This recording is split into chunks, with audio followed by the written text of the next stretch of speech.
आइए जानते हैं आज की कुछ प्रमुख अंतर्राष्ट्रीय खबरों को। पहले एक नजर आज की हेडलाइंस पर। अनुच्छेद 370 पर सुप्रीम कोर्ट का फैसला, उद्धव ठाकरे की शिवसेना ने किया स्वागत। सामना में पीएम मोदी के खिलाफ आर्टिकल पर विवाद, संजय राउत के खिलाफ एफआईआर दर्ज। वसुंधरा राजे तीसरी बार बनेगी मुख्यमंत्री, आज हो जाएगा तय, नहीं तो बचेंगे ये 5 विकल्प। सुल्तानपुर के दामाद का एमपी में होगा राज तिलक, संभालेंगे मुख्यमंत्री की कुर्सी।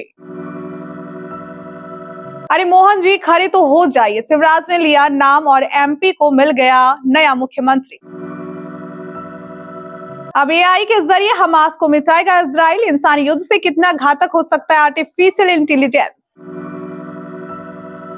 बाइडेन और नेतन्याहू की दोस्ती में दरार, अमेरिकी राष्ट्रपति बोले हमारे बीच मतभेद। रणदीप हुड्डा की रिसेप्शन पार्टी में किसी और ने लूटी महफिल, तमन्ना भाटिया और विजय वर्मा पर थम गई निगाहें। अर्जन वैली का गुंडागर्दी के लिए किया इस्तेमाल, एनिमल से नाराज सिख संगठन। और क्या भारत साउथ अफ्रीका का दूसरा टी20 मैच भी बारिश में धुल जाएगा, मौसम विभाग ने दी निराश करने वाली रिपोर्ट। शिवसेना की जम्मू कश्मीर इकाई ने सोमवार को अनुच्छेद 370 को निरस्त करने के सुप्रीम कोर्ट के फैसले का स्वागत किया और उम्मीद जताई कि जम्मू कश्मीर का राज्य का दर्जा समयबद्ध तरीके से बहाल किया जाएगा। पार्टी की जम्मू कश्मीर इकाई के प्रमुख मनीष साहनी ने क्षेत्र के लिए भूमि, नौकरियों और शिक्षा से संबंधित विशेष सुरक्षा उपायों की मांग की, जो अनुच्छेद 371 के तहत सीमावर्ती और पूर्वोत्तर राज्यों को दिए गए हैं। साहनी ने संवाददाताओं से कहा, हम उच्चतम न्यायालय के फैसले का स्वागत करते हैं। हम इस मुद्दे को खत्म करने के उच्चतम न्यायालय के फैसले से संतुष्ट हैं।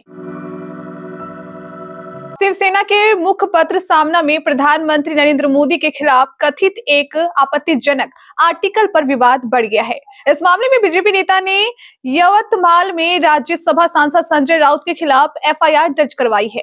संजय सामना के संपादक भी हैं। पुलिस के मुताबिक यवतमाल में बीजेपी के संयोजक नितिन भुटाडा ने थाने में प्रार्थना पत्र दिया था। उन्होंने सामना के कार्यकारी संपादक राउत के खिलाफ शिकायत दर्ज कराई है।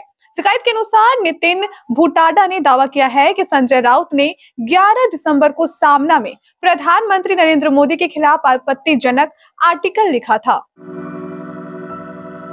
राजस्थान में कांग्रेस को सत्ता से हटाकर बीजेपी सरकार बनाने जा रही है। विधायक दल की बैठक के साथ ही नए मुख्यमंत्री के नाम को लेकर दावेदारों की धड़कनें तेज होने वाली है। नए मुख्यमंत्री के तौर पर पूर्व मुख्यमंत्री वसुंधरा राजे का नाम दावेदारों में सबसे आगे चल रहा है।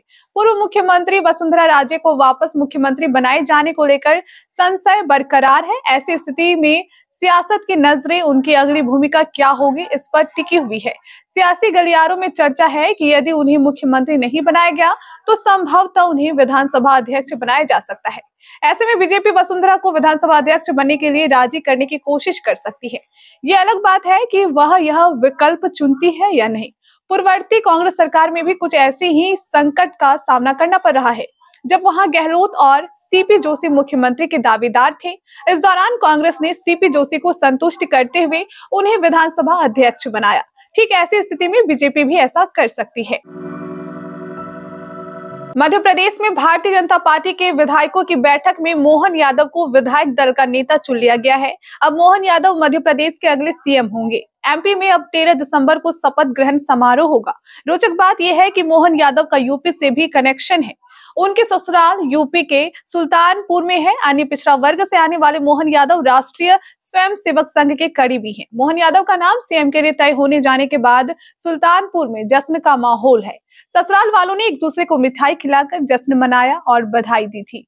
नगर कोतवाली के डिहवा मोहल्ले के रहने वाले ब्रह्मा दीना यादव की बेटी सीमा यादव का विवाह मोहन यादव से हुआ था। वर्तमान में मोहन यादव उज्जैन दक्षिण से विधायक चुने गए हैं। इस सीट से मोहन यादव लगातार तीसरी बार विधायक बने हैं। मध्य प्रदेश में बीजेपी ने चौंकाते हुए मोहन यादव को मुख्यमंत्री बना दिया है। ये फैसला इसलिए भी चौंकाने वाला था क्योंकि पार्टी के तमाम बड़े नेता और खुद मोहन यादव को इसका अंदाजा नहीं था। दरअसल सोमवार को मध्य प्रदेश के पर्यवेक्षक और हरियाणा के सीएम मनोहर लाल खट्टर ने विधायक दल की बैठक में मोहन यादव के नाम का ऐलान किया। इसके बाद उन्होंने शिवराज सिंह चौहान से कहा कि वो सीएम पद के लिए मोहन यादव के नाम का प्रस्ताव पेश करे। दिलचस्प बात यह है कि जब ये सब हो रहा था तब मोहन यादव आखिरी कतार में बैठे हुए थे। तभी शिवराज ने उनसे कहा, अरे मोहन जी, खड़े तो हो जाइए। इस प्रस्ताव का समर्थन करने वालों में नरेंद्र तोमर, कैलाश विजयवर्गीय, राजेंद्र शुक्ला और अन्य थे। बता दें कि राजेश शुक्ला और जगदीश देवरा मध्य प्रदेश के उप मुख्यमंत्री होंगे, वहीं नरेंद्र सिंह तोमर विधानसभा स्पीकर होंगे। इजराइल और हमास की जंग के बीच गाजा की हेल्थ मिनिस्ट्री ने दावा किया है कि उसके 17,000 से ज्यादा लोग मारे जा चुके हैं, जिनमें अधिकतर महिलाएं और बच्चे हैं। इस बीच ये खबर भी आ रही है कि आईडीएफ अब आर्टिफिशियल इंटेलिजेंस का उपयोग कर रही है ताकि सुरंगों में छिपे आतंकियों और गोला बारूद पर निशाना साधा जा सके। इसे हजबोरा कहा जा रहा है, हिब्रू में, जिसका अर्थ है द गॉस्पल। इससे न केवल टारगेट पहचाना जा सकेगा बल्कि कैजुअलिटी का भी अनुमान मिल जाएगा। इजरायली सेना मान चुकी है कि घनी आबादी और सुरंगों के चलते हमास आतंकियों को खोजना आसान नहीं। यही वजह है कि करीब 2 महीने युद्ध के बाद भी हमास के आतंकी खत्म नहीं हो सके। ह्यूमन इंटेलिजेंस की क्षमता जहां सीमित है, वहीं एआई की गॉस्पल तकनीक से रोज 100 टारगेट पता लग सकते हैं। फिलिस्तीन समर्थित हमास के खिलाफ युद्ध के बीच अमेरिकी राष्ट्रपति जो बाइडेन और इजराइल के प्रधानमंत्री बेंजामिन नेतन्याहू की दोस्ती में दरार सामने आई है। ये बात खुद बाइडेन ने सोमवार को स्वीकार की। उन्होंने नेतन्याहू के साथ अपने जटिल संबंधों की ओर इशारा किया और कहा, पीएम एक मुश्किल स्थिति में है और दोनों के बीच वर्षों से और वर्तमान में मतभेद है। बाइडेन यहाँ यहूदी हनुक्का उत्सव के लिए व्हाइट हाउस के एक स्वागत समारोह को संबोधित कर रहे थे। उन्होंने नेतन्याहू के साथ अपने दशकों पुराने संबंधों को भी याद किया। उन्होंने नेतन्याहू का उपनाम लेते हुए कहा, मेरा आपके प्रति स्नेह है, लेकिन मैं तुम्हारी एक बड़ी बात से सहमत नहीं हूँ जो तुम्हें कहना पड़ा। रणदीप हुड्डा ने पिछले महीने 29 नवंबर 2023 को अपनी गर्लफ्रेंड लीन लेसराम संग पारंपरिक तरीके से शादी रचाई। उनकी शादी मणिपुर के इम्फाल में हुई। दोनों की शादी मैतेई रस्म से हुई और इसकी शादगी देखकर लोगों ने जमकर उनकी तारीफ की। अब इस शादी के बाद उन्होंने 11 दिसंबर को मुंबई में अपने दोस्तों और करीबियों के लिए रिसेप्शन पार्टी रखी है। इस पार्टी में तमन्ना भाटिया और विजय वर्मा ने सबका दिल जीत लिया। दोनों की शादी बेहद ही सिंपल तरीके से हुई और अब रिसेप्शन में भी कपल की शादगी नजर आई। इस पार्टी में प्रियंका चाहर चौधरी को भी बुलाया गया था। यहाँ पार्टी में तमन्ना भाटिया और विजय वर्मा हाथों में हाथ डाले नजर आए। तमन्ना कैमरे के सामने थोड़ी शर्माती हुई भी दिखी। बता दें कि बॉलीवुड में तमन्ना और विजय के अफेयर को लेकर पिछले कुछ समय से काफी चर्चा है।